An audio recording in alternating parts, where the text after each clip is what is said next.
이렇게 순서를 바꾼 특별한 이유가 있긴 한데요. 오늘 특별히 그 이유를 가지고 바꿨는데요. 왜냐하면 오늘 우리가 함께 살펴볼 본문이 누가복음 22장 14절에서 20절까지 예수님께서 제자들에게 만찬에 대해서 설명하신 부분이기 때문입니다. 그래서 오늘은 만찬에 대해서 먼저 말씀을 듣고 그 다음에 그 의미를 기억하면서 만찬 예배를 드리면 좋겠다 이런 생각에 순서를 바꿨습니다. 다 헷갈리지 않고 잘 적응하고 계신 것 같아서 너무 좋습니다. 지난 한 1년 동안 참 많은 일들이 있었던 것 같아요. 올해 한 해를 돌아보면 참 여러 가지 일들이 많이 있었고, 또 작년에는 저희 뒷집에 살고 계셨던 외할머니가 이제 돌아가셨는데, 이제 외할머니가 돌아가시고 나서 종종 이제 이모들이 이렇게 평온의 숲을 찾아가실 때가 있습니다.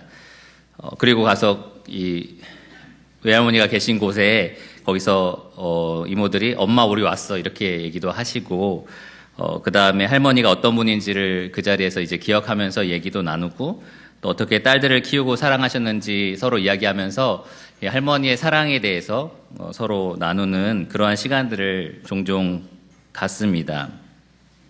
한마디로 할머니를 기념하는 시간을 가지시는 거죠. 근데 이모들에게는 좀 미안하지만 할머니는 거기 계시지 않아요. 그렇죠? 평온의 숲의 할머니는 거기 계시지 않습니다. 예. 이모들끼리 방에 들어가셔서 할머니에 대한 얘기를 실컷 하셔도 평온의 숲을 찾아가서 하는 거랑 차이가 없습니다. 사실 우리가 믿고 있는 바에 따르면 그렇잖아요. 그런데도 옷을 잘 차려입고 서로 계획하면서 그 자리에 다 같이 찾아가는 이유는 뭘까요? 왜 그런 수고를 감수할까요? 그렇게 할 때에 그 장소에서 할머니를 더 잘 기념할 수 있기 때문입니다. 마찬가지로 예수님께서는 예수님의 죽으심, 그리고 예수님이 어떤 분이셨는지, 그리고 예수님이 우리를 위해서 어떤 사랑을 베풀어 주셨는지 더 잘 기념할 수 있는 방법을 우리에게 직접 말씀해 주셨습니다. 6월절 식사를 하실 때에 주의 만찬이라는 그런 특별한 예식을 우리에게 말씀해 주셨습니다. 이 형식만 보면 이전에 없었던 아주 특별한 예식을 우리에게 말씀해 주신 것이 아닙니다. 전통적으로 6월절에 유대인들이 지켜왔던 예식을 예수님이 그대로 사용하셔서 말씀해 주셨는데요. 그 의미가 완전히 새롭게 바뀌는 그러한 시간이었습니다. 오늘은 이를 행하여 나를 기념하라 라고 말씀하신 이 예수님이 제정한 주의 만찬 예식을 한번 살펴보도록 하겠습니다. 누가복음 22장 14절에서 20절 말씀입니다. 예수님 이전에 약 1500여 년 동안 유대인들은 계속해서 이 유월절 예식을 통해서 무언가를 기념하고 있었습니다. 자기를 대신해서 죽은 어린 양을 먹으면서 이 어린 양을 통하여 하나님이 이 심판을 우리에게 내리지 않고 넘어가셨다. 이렇게 하나님을 찬양했습니다. 구원자 하나님을 예배했습니다. 예수님은 제자들과 함께 이 유월절 식사를 함께 하시면서 너희들이 먹고 있는 이 어린 양처럼 내가 너희를 위해서 곧 죽을 거다. 너희를 구원하기 위해서 내가 곧 죽을 거다라고 말씀을 하십니다. 계속해서 죽어왔던 그 어린 양의 실체가 바로 나다라고 말씀을 하시는 겁니다. 예수님은 정말 세상 죄를 지고 가는 하나님의 어린 양이셨고요. 그리고 자기 백성을 저희 죄에서 구원할 자이셨습니다. 니산월 14일 목요일 저녁 6월절 식사 이후에 6월절의 의미는 완전히 바뀌었습니다. 완전히 새로워졌습니다. 그리고 그 새로워진 의미를 가지고 우리는 주님이 다시 오실 그날까지 이 주님이 명령하신 예식을 통해서 주님을 기념하고 있습니다. 그래서 오늘은 주님이 12제자와 함께 나눈 이 만찬의 이 첫 만찬의 모습이 어땠는지를 한번 살펴보고요. 그리고 예수님이 이 만찬을 통해서 과연 제자들에게 무엇을 기념하기를 원하셨는지 한번 나눠보기를 원합니다. 그래서 우리가 매 주일 이 주의 만찬을 대할 때마다 주님께서 원하셨던 그 의미를 가지고 이 만찬을 기념하기를 원합니다. 더 잘 주님을 기념하기를 원합니다. 본문 말씀 14절을 보시면 때가 이르렀다 이렇게 되어 있습니다. 때가 이름에 예수께서 사도들과 함께 앉으사. 드디어 때가 이르렀습니다. 6월절 당일인 14일 목요일 오후가 되었고요. 예수님이 먼저 보내신 제자들을 놔두고 다른 나머지 제자들을 데리고 이 두 제자죠. 베드로와 요한이 준비한 큰 다락방, 주님이 명령하신 말씀대로 그들이 준비한 큰 다락방에 도달을 하셨습니다. 그래서 12사도가 다 그 자리에 함께 모이게 됐고요. 드디어 6월절 식사를 할 시간이 다가왔습니다. 아마 큰 다락방 중앙에는 큰 식탁이 있었을 거고요. U자 형태로 사람들이 앉아서 식사를 했습니다. 특별히 유대인들은 어떻게 식사를 했는지 기억하십니까? 어떤 자세로 앉아서 식사를 했을까요? 비스듬히 누워서 식사했다라고 합니다. 그 의미는 이 애굽에서 노예 생활로 있다가 거기서 해방됐기 때문에 자유로워졌다. 그러한 의미가 있습니다. 첫 6월절에 애굽에서 식사를 할 때는 허리에 띠를 띠고 신발을 신고 급하게 먹으라고 되어 있었는데요. 그 이후로 그들이 자유로운 그러한 삶을 얻었을 때 그때부터 이제 비스듬히 누워서 자유로운 그 상태를 표현하는 그러한 누워있는 자세로 식사를 했었습니다. 그리고 식탁에는 아마 베드로와 요한이 미리 준비한 6월절 음식들이 있었을 겁니다. 6월절 양이 있었을 거고요. 그 다음에 누룩이 들어있지 않은 무교병이라는 떡이 있었을 거고, 그 다음에 음료로 마실 포도주, 그리고 쓴 나물 등이 준비되어 있었을 겁니다. 먼저 여기에 식탁에 있는 양고기에 대해서 잠깐 설명을 더 드리자면, 어떤 마트에 가서 정육점에서 양고기 13인분 주세요 이런 식으로 그들이 얻어온 것이 아닙니다. 그 6월절 당일에 뿔피리 소리가 성전에서 울리면 이 가족을 대표하는 사람, 두 사람인데요. 그 두 사람이, 여기서는 베드로와 요한이겠죠. 이 두 사람이 함께 먹을 사람들을 대표해서 이 희생당할 양을 살아있는 채로 성전 안으로 가지고 들어갑니다. 보통 1년 된 수컷 양인데요. 이 양을 가지고 들어가면 성전의 문이 닫히고요. 그리고 성전 안에서 이 양을 가져온 사람들이 각각 그 양을 직접 잡습니다. 양을 도살하고 껍질을 벗기고 대접의 피를 받으면 제사장이 그 받은 피를 가지고 제단에 뿌립니다. 그리고 이 양의 기름과 콩팥은 제단 위에 다 태워버립니다. 남은 고기를 이제 그 두 사람에게 전해주면 그 사람들이 가지고 함께 먹을 자리로 가져와서 구워서 먹는 그러한 형식으로 이 고기를 준비했습니다. 적어도 두 가지 의미가 여기에 들어있는데요. 하나는 양이 대신 피를 흘려서 하나님의 심판을 면하게 되었다라는 것입니다. 양 한 마리는 최소 10명의 가족들을 대신하게 되는데요. 가족이 죽지 않고 살아있는 이유, 지금 함께 살아서 식사를 할 수 있는 이유는 그들이 먹고 있는 양, 그 양이 그 가족 대신 피를 흘렸기 때문입니다.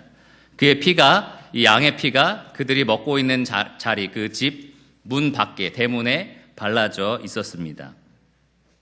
또 한 가지 의미는 양의 죽음으로 말미암아 하나님과 화평을 이루었다라는 것입니다. 특별히 여기 기름과 콩팥이 제단 위에 태워지는 장면이라든지 남은 고기를 이 예배했던 사람들에게 다시 돌려주는 것, 이러한 모습은 하나님께서 구약시대에 이스라엘 백성에게 약속하신, 명령하신 화목제물, 화목제사와 유사합니다. 이 화목제사의 특징은 하나님과 이 이스라엘 백성들, 제사한 사람과의 친밀한 관계, 화평을 의미합니다. 그래서 예수님은 12사도들과 함께 지금 자리에 앉아서 대속과 화목을 상징하는 양고기, 그리고 그들이 또 먹었던 뭐가 있었죠? 쓴 나물이 있었는데요. 쓴 나물은 무엇을 상징할까요? 노예 생활의 그 쓰라린 아픔, 고통, 그것을 상징하는 이 쓴 나물을 먹었습니다. 또 급히 그들이 탈출해야 됐던 그 애굽 상황, 그것을 기념하게 하는 무교병이 있었고요.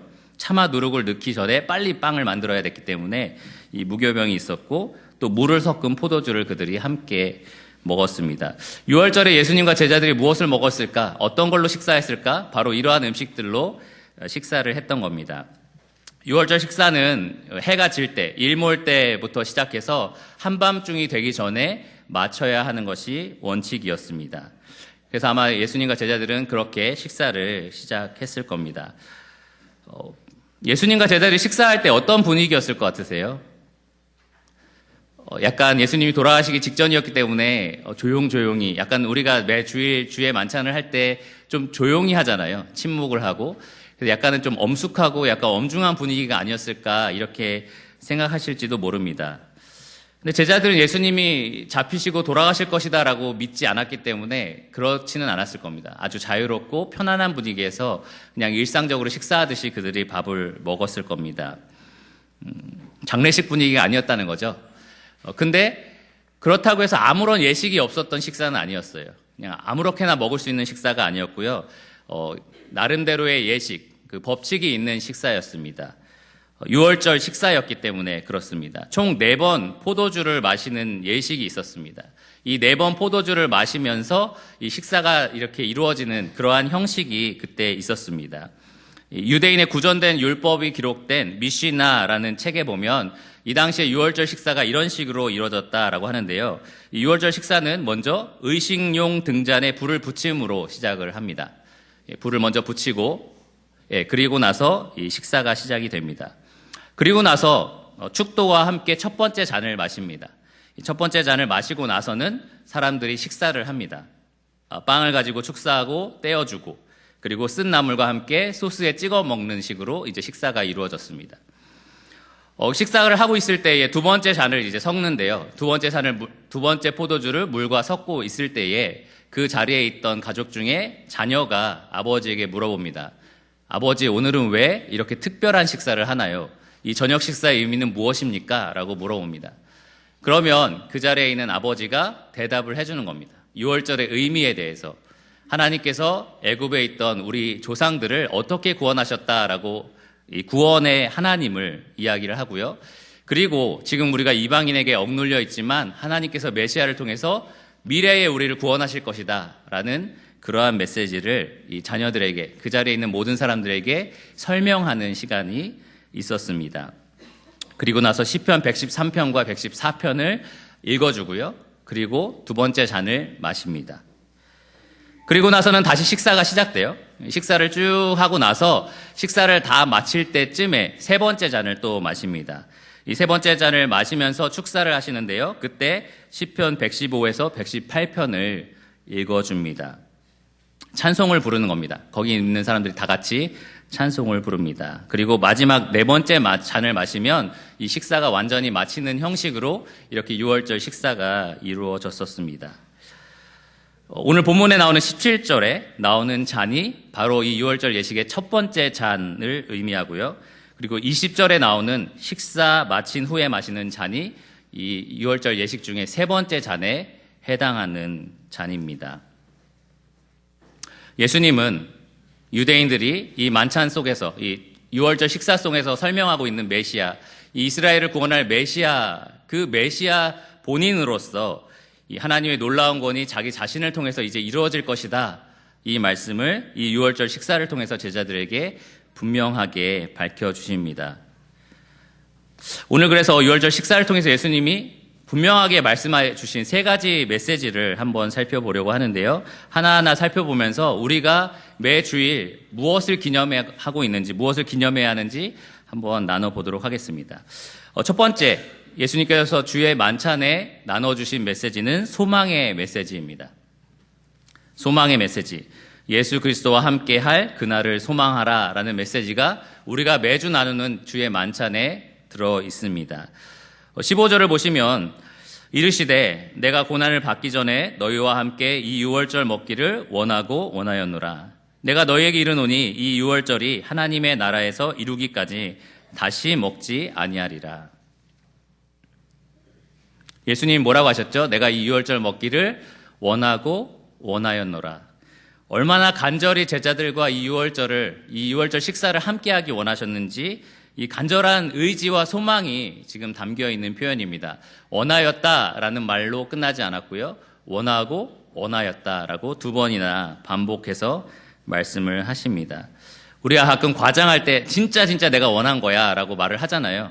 예수님은 이런 식으로 강조하고 과장되게 표현하지 않는 분인데 이렇게 두 번 반복하시면서 정말로 제자들과 함께 하기를 원했다. 이 식사가 너희와 진짜 함께 하기를 원했던 것이다 라고 말씀을 하고 계십니다. 왜 그랬을까요? 왜 그토록 유월절 식사, 이 식사를 제자들과 함께하기 원하셨을까요? 15절 말씀에 보면 내가 고난받기 전에 라는 말이 들어 있습니다. 조금 후면 예수님이 잡히실 거고요. 이제 불과 몇 시간 후면은 이 예수님께서 잡히실 것입니다. 그리고 밤새도록 신문을 당하시면 예수님께서는 곧 십자가에 돌아가셔서 죽게 되실 것이었습니다. 사흘 만에 부활하시긴 합니다. 그리고 며칠 동안, 잠시 동안 제자들과 함께 시간을 보내기도 하십니다. 그러나 곧 예수님은 승천하셔서 이 제자들을 떠나 계실 계획이었습니다. 다른 말로 하면 이 유월절 식사가 제자들과 이 땅에서 나누는 마지막 유월절 식사였다는 것입니다. 그들과 얼굴과 얼굴을 대하면서 먹고 마실 수 있는 마지막 유월절 식사였습니다. 그래서 원하고 원하였다라고 말씀을 하시는 겁니다. 첫 번째 잔을 가지고 감사 기도를 하실 때에 예수님은 다시 한번 이 사실을 언급을 하시는데요. 17절 말씀을 보시면 이에 잔을 받으사 감사 기도하시고 이르시되 이것을 갖다가 너희끼리 나누라. 내가 너희에게 이르노니 내가 이제부터 하나님의 나라가 임할 때까지 포도나무에서 난 것을 다시 마시지 아니하리라. 예수님이 이 포도주 첫째 잔을 가지고 축사하시고 그들에게 나눠주실 때 이렇게 말씀을 하십니다. 내가 이제부터는 하나님 나라가 임할 때까지 포도나무에서 난 것을 다시는 마시지 않겠다. 이러한 표현은 어떤 약속, 서약의 표현입니다. 보통 나시린들이 그렇게 했죠. 하나님께 내 삶을 바치기 위해서 나는 포도주를 입에 대지 않겠습니다라고 굳게 약속을 했었습니다. 예수님의 이 말씀 역시 그러한 강한 의지, 약속이 담겨 있는 표현입니다. 서원이라고도 말할 수 있는데요. 이제부터 너희를 다시 만날 그때까지는 내가 포도주가 아니라 포도에서 난 것도 마시지 않겠다. 그러한 강력한 의지가 여기에 담겨 있습니다. 여러분 중에 혹시 성경을 이미 다 잘 알고 계신 분들은 혹시 십자가에서 예수님이 신포도주를 드시지 않았나요? 라고 생각하는 분이 계실 겁니다. 여기서 포도나무에서 난 것을 아무것도 마시지 않겠다라고 약속하셨는데 그러면 약속을 깨신 것이 아닌가라는 생각을 하실 겁니다. 또 어떤 사람은 예수님이 부활하시고 나서 약 40일 동안을 제자들과 함께 하셨는데요. 그때 너희가 먹을 것이 있으면 가져와 봐라 하면서 먹기도 하셨습니다. 그때 예수님이 이 말씀을 보면 포도주는 가져오지 마라. 나는 그걸 먹지 않기로 했으니까 라고 했을 거다라고 말하는 사람도 있습니다. 근데 이러한 추측들, 이러한 생각들은 사실 예수님이 지금 이 본문에서 하고 계신 말씀을 오해해서 생기는 문제입니다. 예수님이 이렇게 강력하게 서원을 하신 이유는 포도주를 마시지 않겠다라는 데 있는 게 아니고요. 언젠가 제자들과 함께 다시 먹는 그날을 기다린다라는 데 있습니다. 하나님의 나라가 임할 때 너희와 다시 먹고 싶다라는 그 의지를 여기에서 표현하시는 겁니다. 그것이 16절과 여기 말하고 있는 18절에서 예수님이 두 번이나 강조하면서 말씀하신 부분입니다. 유월절이 하나님 나라에서 이루어지는 그날에 이 유월절의 참된 의미, 하나님께서 자기 백성을 구원하시는 그 구원이 온전히 이루어지는 그 하나님 나라 안에서 온전히 이루어지는 그날까지 그날에 내가 너희와 다시 마시기를 원한다. 이렇게 말씀을 하시는 겁니다.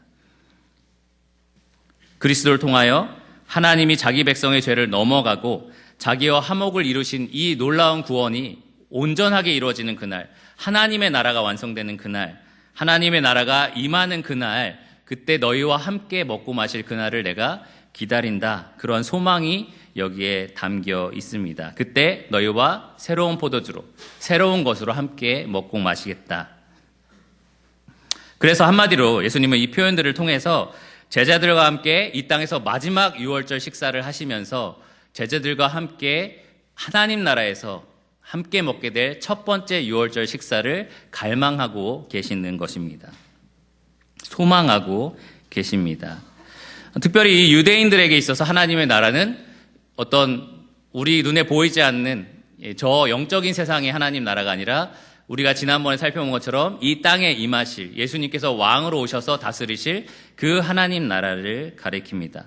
예루살렘이 회복된다는 의미고요. 유대인들에게 복음의 소식이 선포된다라는 의미입니다.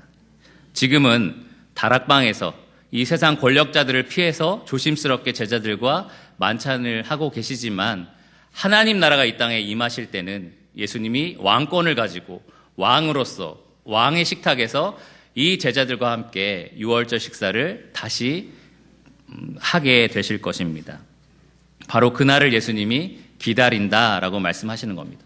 내가 그날을 소망한다라고 말씀을 하십니다. 그래서 여기서 우리가 드리고 있는 이 만찬 예배에 대해서 진지하게 생각해 볼 필요가 있습니다. 우리가 하고 있는 이 떡과 잔의 의미에 대해서 진지하게 생각해 볼 필요가 있습니다. 우리는 이 떡과 잔을 대할 때 어떤 걸 많이 생각하냐면 예수님이 약 2000년 전에 우리를 위해서 십자가에서 돌아가시고 우리 죄를 담당하신 것에 대한 감사를 많이 드립니다. 2000년 전의 사건들에 우리의 생각들이 좀 집중이 되어 있는 거죠. 근데 그것이 잘못된 것은 아닙니다. 하지만 우리가 이 만찬을 기억할 때 오직 과거에 하나님이 하신 일들, 과거에 예수님이 하신 일들만 기억한다면 사실 주님이 주의 만찬을 제정하실 때에 꼭 담기를 원하셨던 이 소망의 메시지를 제대로 담아낼 수가 없습니다. 만약에 우리가 과거만 계속해서 생각만 한다면 과거에 대한 사랑의 기억이 희미해질 때 우리가 현재 겪고 있는 문제가 너무나 피부로 와닿게 힘들게 느껴질 때 그 문제가 심각할수록 우리는 온전히 기뻐하기가 어렵습니다. 온전히 기뻐하면서 만찬 예배에 참여하기가 어렵습니다. 진짜 현실이 너무 힘들고 내가 너무나 큰 상처를 받았고 너무나 힘들고 낙심되는 그런 일들이 지금 내가 겪고 있는 일인데 과거의 예수님의 사랑을 기억해봐. 그걸로 어떻게든 이겨봐 라는 식으로 이 만찬 예배를 드리게 되기 때문입니다. 지금 내가 겪고 있는 슬픔, 내가 받고 있는 깊은 상처들, 낙심과 원통한 마음을 아주 오래전에 내가 받은 사랑을 떠올려서 기쁨으로 어떻게든 바꿔보려고 한다면 그것은 참으로 힘든 일이 될 것입니다.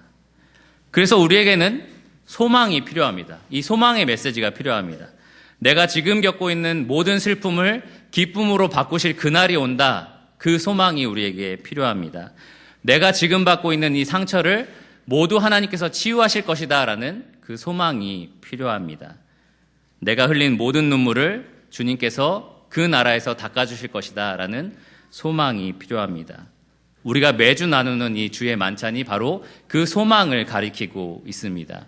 주께서 하나님의 나라에서 우리와 함께 이 만찬을 다시 하실 때에 우리의 모든 것들을 바꿔주실 거다라는 소망이 담겨 있습니다.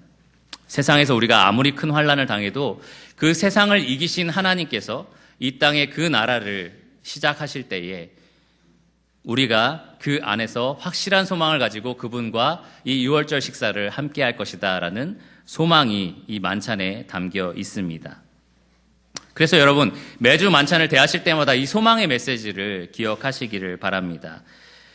예수님과 함께 우리가 다시 이 만찬을 나눌 그날을 기대하시기를 바랍니다.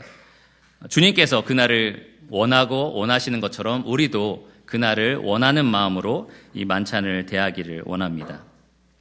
두 번째 주의 만찬에 담겨있는 메시지는 사랑의 메시지입니다. 예수 그리스도의 희생적인 사랑을 기억하라 라는 메시지가 이 주의 만찬에 담겨 있습니다. 19절을 보시면 또 떡을 가져 감사하기도 하시고 떼어 그들에게 주시며 이르시되 이것은 너희를 위하여 주는 내 몸이라 너희가 이를 행하여 나를 기념하라 하시고 이 19절에 보면 이 첫 번째 잔을 마시고 나서 이 떡을 떼서 축사하시고 서로 나누면서 식사하는 장면이 나옵니다. 보통 떡이나 쓴나물, 양고기 여러 가지 식사 재료들이 있지만 가장 먼저 떡을 먹었기 때문에 아마 예수님이 이 떡을 가지고 감사를 하고 제자들에게 떼어서 나누어 주신 것 같습니다. 보통 떡을 나눌 때에 아까 말씀드린 것처럼 자녀가 묻고 그 부모가 그 의미를 설명하는 시간들이 있었습니다. 제가 무슨 연극을 하듯이 좀 설명을 하면 아마 아버지가 이랬겠죠. 지금 우리가 먹고 있는 이 양고기, 우리를 대신해서 죽은 어떤 희생 제물에 대한 상징이고 이 쓴 나물, 우리가 얼마나 고통스러운 노예 생활에 있었는지 보여주는 음식이란다. 이렇게 아버지가 설명을 했을 겁니다. 그러나 이 무교병처럼 이 급하게 구원 이 무교병처럼 우리가 급히 애굽을 탈출해야 됐는데 하나님이 우리를 그렇게 단번에 구원하신 거야. 뭐 이런 식으로 설명을 했을 겁니다. 그런 식으로 과거에 하나님이 이루신 구원에 대해서 설명하는 시간이 있었고요. 또 미래의 메시아를 통해서 그들을 구원하실 하나님에 대한 기대가 그 시간에 선포됐었습니다. 참 메시아이신 예수님께서 이 유월절 식사의 의미를 이 시간 제자들에게 설명을 하고 계시는데요. 이스라엘뿐만 아니라 이 세상 사람들을 사랑하시고 그들을 구원하신 하나님의 메시지를 이 시간에 선포를 하십니다. 이 떡을 가지고 감사 기도를 하신 후에 제자들에게 떼어서 나눠주시고요. 그리고 받아 먹으라 이렇게 말씀하시면서 이것은 너희를 위하여 주는 내 몸이다 라고 말씀을 하십니다. 무슨 의미일까요? 왜 떡이 예수님의 몸이라고 표현을 하셨을까요? 잘 생각해 보면 이 신약 성경의 다른 성경 말씀들을 볼 때에 이것은 예수님께서 우리를 대신해서 자기 몸을 희생적으로 내어주셨다라는 것을 의미합니다. 사도 바울은 갈라디아 성도들에게 이렇게 편지를 하는데요. 갈라디아서 1장 4절에 그리스도께서 하나님 곧 우리 아버지의 뜻을 따라 이 악한 세대에서 우리를 건지시려고 우리 죄를 대속하기 위하여 자기 몸을 주셨다 이렇게 표현을 합니다. 히브리서 기자 역시 이렇게 말을 하는데요. 하나님 아버지의 뜻을 따라서 예수 그리스도의 몸을 단번에 들이심으로 말미암아 우리가 거룩함을 얻었다. 예수님의 몸을 우리를 대신하여 주셨기 때문에 우리가 죄에서 사함을 받았고요. 예수님의 몸을 우리를 대신하여 주셨기 때문에 우리가 거룩함을 입었습니다. 하나님의 진노가 쏟아져야 할 자리, 우리가 그 심판을 받아야 할 자리에 예수님이 대신 자기 몸을 내어주신 것입니다. 예수님은 그들에게 나눠준 떡이 바로 그것을 의미한다라고 설명을 하셨습니다. 이것이 바로 사랑의 메시지입니다. 희생적인 사랑의 메시지, 우리를 대신해서 자기 몸을 내어주신 그리스도의 사랑을 말합니다. 하나님의 사랑이 이렇게 우리에게 나타난 바 되었으니 사도 요한이 설명을 하는데요. 우리가 그를 사랑한 것이 아니요 그가 우리를 사랑하셨습니다. 어떻게 사랑하셨느냐? 우리가 아직 원수 되었을 때, 우리가 아직 죄인 되었을 때에 하나님께서 그 아들을 우리를 대신하여 내어주심으로 우리에 대한 자기의 사랑을 확증하셨다라고 말을 합니다. 우리를 사랑하사 우리 죄를 속하기 위해서, 우리를 거룩하다라고 말하기 위해서 예수 그리스도께서 자기 몸을 내어주신 것입니다. 그렇게 함으로써 하나님과 우리 사이에 화평한 관계가 영원토록 맺어지게 되었습니다. 주의 만찬, 특별히 떡이 의미하는 것이 바로 그것입니다. 그리스도가 우리를 대신하여 자기를 내어주셨다. 근데 왜 떡으로 했을까요? 저는 가끔 이 말씀을 준비하면서 여러 주석들이 말하지 않는 질문들이 제 머릿속에 떠오를 때가 있어요. 그러면 답을 찾기 위해서 고생하는데 아무도 말하고 있지 않아서 어떻게 해야 되지? 이런 생각을 할 때가 있습니다. 제 생각에는 어린 양이 더 잘 어울릴 것 같아요. 그렇지 않아요? 어린 양으로 하면은 더 이게 의미가 더 맞을 것 같은데 왜 떡으로 하셨을까라는 질문을 하게 됐습니다. 두 가지 정도 제가 해답을 찾은 게 있는데요. 첫째로는 예수님의 사랑이 희생적이었다는 것을 강조할 수 있는 것이 바로 이 떡입니다. 떡은 원래 하나였는데 어떻게 나눠지게 되죠? 찢어서 나눠주게 됩니다. 예수님이 떡을 떼서 제자들에게 나눠줬고요. 제자들도 그 떡을 떼어서 찢어서 서로 나눠서 먹습니다. 이것은 그리스도께서 우리를 대신하여 찢기셔야 했다라는 것을 우리에게 보여줍니다. 그 몸이 찢기실 정도로 우리를 사랑하셨다라는 것을 우리에게 알려줍니다. 그래서 사도 바울이 고린도 교회 성도에게 고린도전서 11장 24절에 이렇게 예수님의 그 떡에 대해서 설명을 했는데요. 흠정역에 보면 이것은 너희를 위하여 찢긴 내 몸이니 나를 기억하여 이것을 행하라 이렇게 기록되어 있습니다. 여러분이 떡을 대할 때마다 그것을 뜯어서 먹잖아요. 찢을 때마다 생각할 수 있는 것은 주께서 나를 대신하여 이렇게 몸이 찢기시도록 나를 사랑하셨다라는 것입니다. 그래서 우리가 깊이 묵상을 해야 돼요. 그냥 떡이 오면 얼마 정도 먹을까? 오늘은 배고프니까 이만큼 먹어야지. 이런 생각으로 대하시면 안 되고요. 떡을 뗄 때마다 주님께서 나를 대신해서 이렇게 몸이 찢기셨구나라는 생각을 가지셔야 됩니다.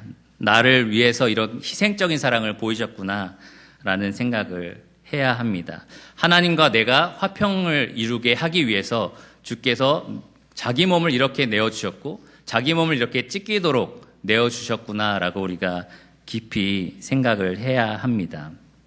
만일 우리가 그 의미를 진지하게 생각을 한다면 떡을 대할 때에 떡을 떼어서 먹으면서 나머지 일주일은 신나게 죄짓고 살 수가 없습니다.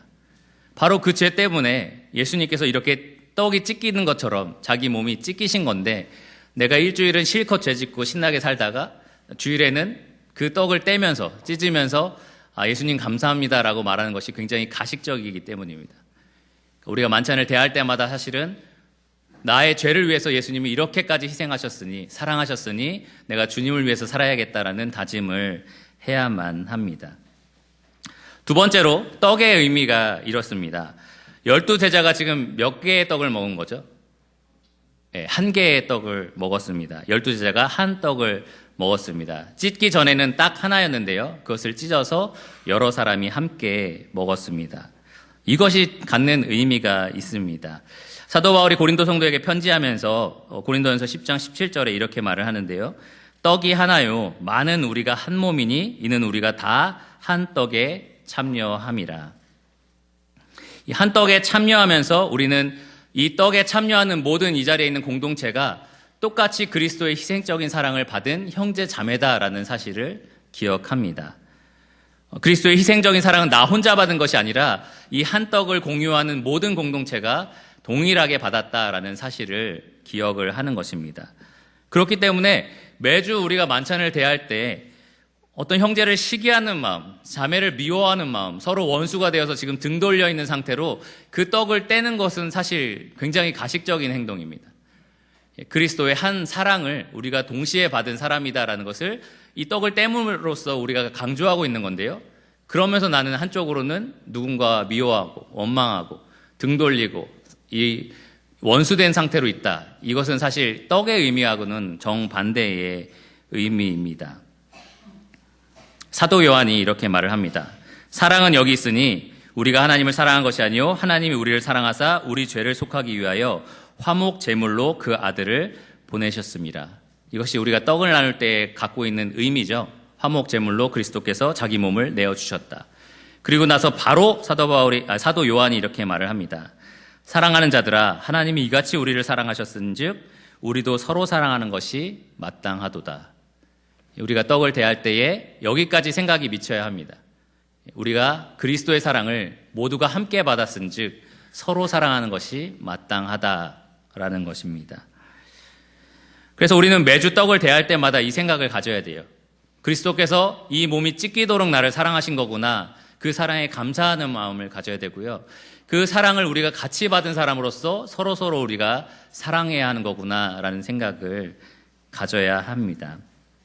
주의 만찬에 예수님께서 강조하기 원하셨던 두 번째 사랑의 메시지가 바로 그러한 메시지입니다.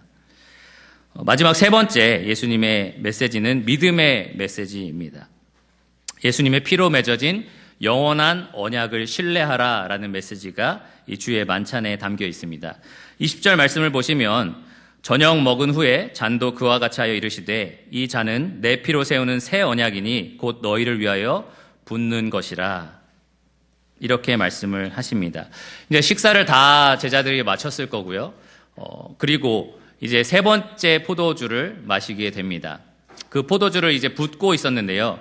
지금 이 붓고 있는 포도주가 어떤 의미인지를 예수님이 설명을 하십니다. 너희를 위하여 지금 이 붓고 있는 포도주가 바로 내 피로 세우는 새 언약이다라고 예수님이 말씀을 하십니다. 포도주가 붉은색이니까 피하고 어떻게 연관되잖아요. 그래서 아마 더 그렇게 말씀을 하신 것 같습니다. 특별히 마태복음의 기록에 보면 예수님이 포도주에 대해서 이렇게 설명을 하시는데요. 죄사함을 얻게 하려고 많은 사람을 위하여 흘리는 바 나의 피다. 이렇게 설명을 합니다. 피의 의미는 죄를 사하는, 많은 사람의 죄를 사하는 그러한 의미가 담겨 있습니다. 이 붉은 포도주가 이 제자들이 마시기 위해서 부어져야 했던 것처럼 이 죄사함을 이 사람들이 얻기 위해서는 예수님의 피가 부어져야만 했습니다. 예수님이 피를 흘리셔야만 이 제자들이 죄사함을 얻을 수 있었습니다. 특별히 구약 시대에 이 이스라엘 백성에게 하나님이 명령을 주실 때, 율법을 주실 때 희생 제물을 요구하셨습니다. 누군가가 죄를 진다면 당연히 희생 양이 피를 흘려야만 그 사람의 죄가 사함을 얻었습니다. 율법에 따라 피 흘림이 없은즉 죄사함이 없느니라 이렇게 말씀하셨습니다. 마찬가지로 모든 사람의 죄를 해결하기 위해서 예수 그리스도께서 단번에 피를 흘리심으로 모든 사람의 죄를 사해 주셨습니다. 죄인을 위해서 흘리신 피로 예수님께서 새 언약을 맺으셨다 이렇게 설명을 합니다. 그래서 예수님은 내 피가 언약의 피다라고 말씀을 하셨는데요. 무슨 언약을 말하는 걸까요? 왜 새 언약이라고 예수님이 말씀을 하셨을까요? 과거에 무슨 언약이 있었겠죠? 그러니까 새 언약이다라고 말씀을 하실 겁니다. 이 과거의 이 언약이 무엇인지를 생각해 보려면 과거 첫 유월절이 있었던 때까지 돌아가야 됩니다. 맨 처음에 이스라엘 백성이 애굽에서 첫 유월절 식사를 마치고 홍해를 건너서 시내산에 도달하게 되는데요. 그 시내산에서 하나님께서는 소를 잡으라고 말씀을 하십니다. 희생 제물로서 소를 잡으라. 그래서 소를 죽이고 그 피를 제단에 뿌립니다. 그리고 나서 언약서를 가져와라 라고 하고 백성에게 낭독을 합니다. 그리고 백성이 우리가 이 모든 말씀을 지키겠습니다 라고 약속을 합니다. 그리고 그 언약의 그 상징으로서 이스라엘 백성이 했던 일들, 또 하나님 명령에서 했던 일이 이 모세가 피를 가져다가 백성에게 뿌리고요. 백성에게 뿌린 다음에 이는 여호와께서 이 모든 말씀에 대하여 너희와 세우신 언약의 피니라 라고 말씀을 하십니다. 첫 번째 이스라엘 백성과 맺었던 옛 언약이 바로 이것입니다. 그들이 돌판에 새겨진 율법을 지킬 때에 하나님께서 그들의 하나님이 되고 그들이 하나님의 백성이 되는 그러한 언약을 세우셨습니다. 희생 제물의 피로 세우신 언약입니다. 근데 여러분 잘 알다시피 구약의 이스라엘 백성은 실패했죠. 이 율법을 지키지 못하고 결국은 실패를 합니다. 불순종으로 말미암아 옛 언약을 깨뜨려 버렸습니다. 그래서 예수님께서 하나님께서 구약 선지자들을 통해서 새 언약을 약속을 하시는데요. 특별히 예레미야 말씀에 보면 새 언약에 대해서 이렇게 말씀을 합니다. 예레미야 31장 31절에서 33절입니다. 여호와의 말씀이니라 보라 날이 이르리니 내가 이스라엘 집과 유다 집에 새 언약을 맺으리라. 새 언약이라는 말이 여기 나오죠. 이 언약은 내가 그들의 조상들의 손을 잡고 애굽 땅에서 인도하여 내던 날에 맺은 것과 같지 아니할 것은 아까 설명드린 구약의 옛 언약을 말합니다. 그 언약과는 다른 새 언약이다라는 겁니다. 내가 그들의 남편이 되었어도 그들이 내 언약을 깨뜨렸습니다. 과거의 언약 이스라엘 백성들이 깨뜨린 거죠. 여호와의 말씀이니라 그러나 그날 후에 내가 이스라엘 집과 맺을 언약은 이러하니 이제 새 언약에 대한 설명입니다. 곧 내가 나의 법을 그들의 속에 두며 그들의 마음에 기록하여 나는 그들의 하나님이 되고 그들은 내 백성이 될 것이라. 여호와의 말씀이니라. 이스라엘 백성과 새로 맺을 언약에 대한 설명입니다. 과거에는 돌판에 새겨진 율법을 주셨는데요. 이제는 너희 마음속에 내가 법을 주겠다라고 말씀을 하십니다. 새 언약과 옛 언약이 큰 차이를 갖습니다. 돌판에 쓴 율법이 아니라 마음판에 새겨진 법을 통해서 백성들이 살아갑니다. 이 고린도후서 3장 3절에 보면 이 돌판에 새겨진 율법과 마음에 새겨진 율법의 차이를 알 수 있는데요. 그들의 마음에 내주하시는 성령을 통해서 그 성령의 법을 따를 때에 사람들이 이제 하나님의 백성이 되는 것입니다. 과거에는 돌판에 새겨진 율법을 열심히 지키려고 노력을 해야 됐는데 이제는 그들의 마음속에 두신 성령의 법을 쫓아서 그 성령님이 원하시는 뜻대로 우리가 살고 그 성령님이 행하는 능력을 통해서 우리가 하나님의 백성이 될 수 있게 되었습니다. 하나님이 이제는 그 새 언약의 너희를 그 새 언약의 백성이 되게 하시겠다라는 약속을 무엇으로 확증하셨느냐? 바로 이 예수 그리스도의 피로 확증을 하신 것입니다. 유월절 밤에 예수님이 제자들과 이 세 번째 잔을 나누실 때 이 내용을 강조하고 계셨습니다. 이제는 너희를 위해서 곧 나의 피가 흘려질 것인데 그 피로 말미암아 하나님과 너희 사이에 새 언약이 맺어질 것이다. 이제 너희는 열심히 율법을 성취함으로써 하나님의 백성이 되는 것이 아니고 너희 안에 내가 성령을 둘 것이고 그 성령의 소원과 능력을 쫓아 살게 되면 너희가 하나님의 백성이 될 것이다. 이렇게 약속을 하십니다. 그러므로 우리가 매주 주의 만찬을 대할 때 이 믿음의 메시지를 우리가 기억해야 합니다. 하나님이 어떠한 약속을 우리에게 주셨는지 기억을 해야 됩니다. 이 포도주를 마실 때마다 이 잔, 그리스도의 피를 상징하는 이 잔을 마실 때마다 이 피로 하나님이 어떤 언약을 우리와 맺으셨는지 기억을 해야 합니다. 우리가 열심히 노력해서 뭔가 엄청난 것을 이루어서 이 자리에 나와 하나님께 예배하는 것이 아니라는 거죠. 예수 그리스도의 피로 말미암아 하나님이 우리를 의롭다 하셨다는 것을 강조하는 것입니다. 하나님께서 우리와의 그러한 친밀한 관계를 우리 안에 성령을 두심으로써 직접 이루어내신 이 새 언약을 이 잔을 마시면서 우리가 기억을 해야 합니다. 우리가 가끔 누군가와 약속할 때 어떻게 약속할래? 너 어떻게 확실하게 말할 수 있어? 라고 하면은 우리 부모님을 걸고 약속할게 라고 얘기할 때가 있고요. 가끔 저는 제 동생이랑 잘할 때 하나님한테 맹세할 거야 이렇게 막 말할 때가 있어요. 그러면은 하나님은 맹세하면 안 돼. 우리 들은 말씀이 있어서 그렇게 얘기를 하거든요. 근데 하나님께서 지금 하나님이신 예수 그리스도의 피로 약속을 하고 계십니다. 내가 너희의 하나님이 되고 너희는 나의 백성이 될 것이다 라는 분명한 약속을 예수 그리스도의 피로 맺어주신 것입니다.